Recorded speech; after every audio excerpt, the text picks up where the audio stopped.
y le damos la bienvenida al doctor Ángel Xolocotzin después de unas semanas de ausencia. Querido Ángel, ¿cómo estás? Muy buenos días. ¿Qué tal? Buenos días, Ricardo, y buenos días al público que nos escucha en esta Ya mañana. todo repuesto, ¿no? Todo repuesto. Muy bien, al 100. Pues ya, ahí vamos, ahí la llevamos.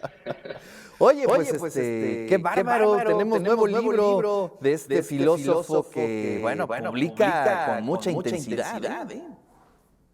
Sí, se publicó el año pasado otro texto de Byung-Chul Han, que es texto, y de inmediato fue traducido en español. La crisis de la narración lleva por título. Hay que recordar que la manera en la que trabaja Han, ya lo hemos señalado en otras ocasiones, de alguna manera va acorde con lo que quiere tematizar, ¿no? Que se trata la época técnica contemporánea con lo que eso conlleva, y entre esos aspectos está esta tendencia a la atomización del tiempo, esta tendencia a cuestionar la continuidad y más bien pensar en una aceleración que pues nos absorbe y nos hace pasar de una cosa a otra. Entonces, parece, pues de alguna manera,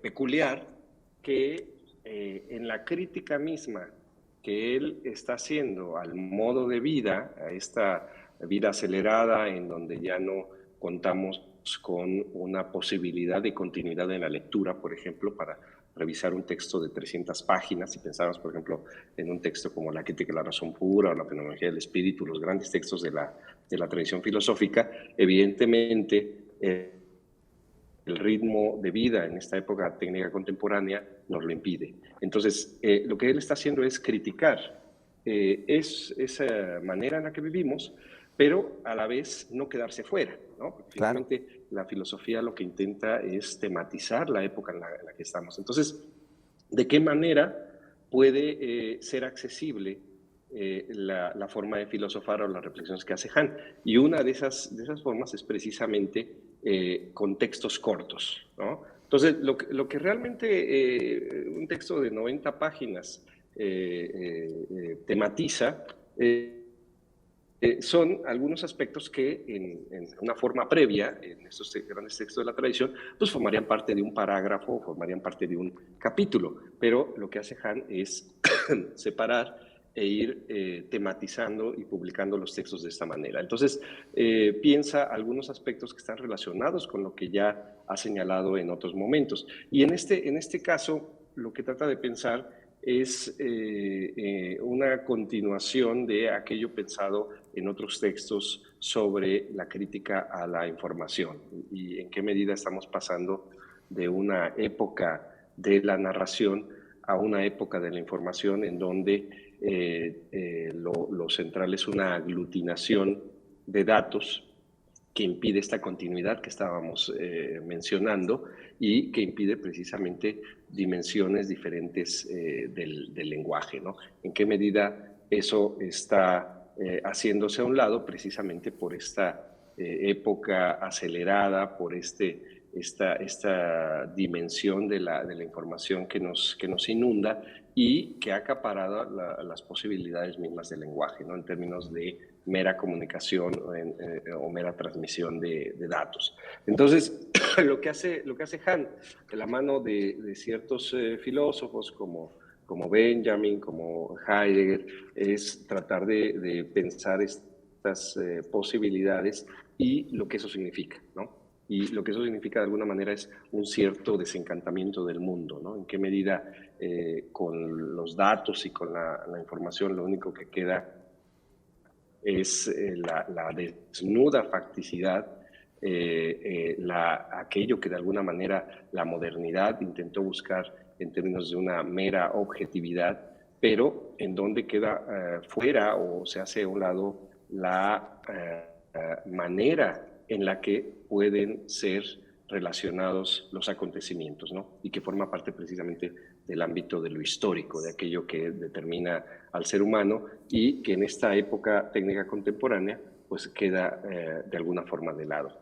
Hay varios énfasis que hace Han en este texto y que remiten también a las posibilidades mismas de la narración en términos de lo que hemos vivido en la propia tradición, ¿no? Como es la posibilidad de la narración como curación. Y claro, el ejemplo que todos conocemos es el caso del psicoanálisis, ¿no? En qué medida hay un decir y una historia narrada que puede curar, ¿no?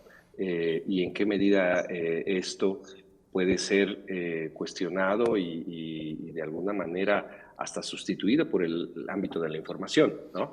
Recordemos, hay textos y propuestas que han sido pensadas en los últimos años en términos también de la posibilidad misma de eliminación de la teoría, ¿no? Precisamente a partir de la mera información, ¿no? Estoy tratando de buscar aquí el dato, ¿no? Por ejemplo, el texto de Chris Anderson, ¿no? The End of Theory, the data that makes the scientific method obsolete.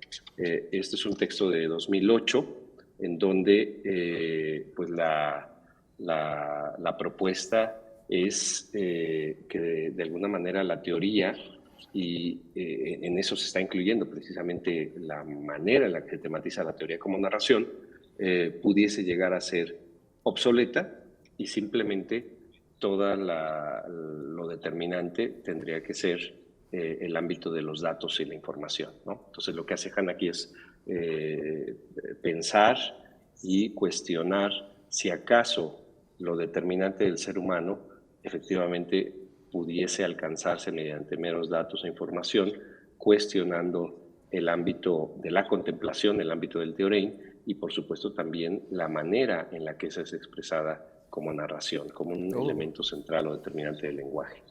Qué interesante, ¿eh? Qué interesante la postura, porque bueno, finalmente, pues sí, lo que abunda hoy en día son los datos, ¿no? Estamos en un mundo de datos, estamos en un mundo de información, que bueno, que también implica una alfabetización digital para entender lo verdadero de lo falso, ¿no? Entre comillas.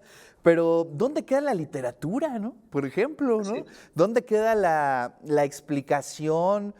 Por ahí decía Fuentes, ¿no? Te acordarás que decía, si uno quiere realmente entender los procesos históricos, hay que meterse a la literatura, ¿no? Porque eso es lo que te explica, pues, detalles, lo que está pensando los personajes.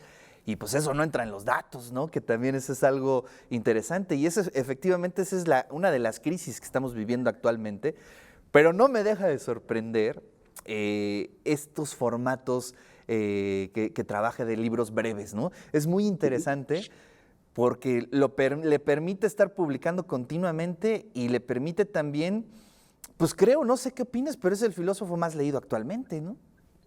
Sí, sí, sí. Yo creo que está tocando puntos que no pueden ser dejados de lado, ¿no? Podemos quizás cuestionar algunas de sus interpretaciones, pero yo creo que lo que hace es pensar la época técnica contemporánea como decíamos, de una manera accesible, ¿no? No se trata de los grandes volúmenes de 500 páginas que precisamente serían inaccesibles por la manera en la que vivimos, sino en qué medida puede esto incidir en pues precisamente todos aquellos que llevamos este ritmo de vida, ¿no? Es un texto que se puede leer fácilmente en un día o en medio día y que te hace pensar, ¿no? Efectivamente te lleva a pensar si efectivamente estamos viviendo así y vemos que así es, ¿no?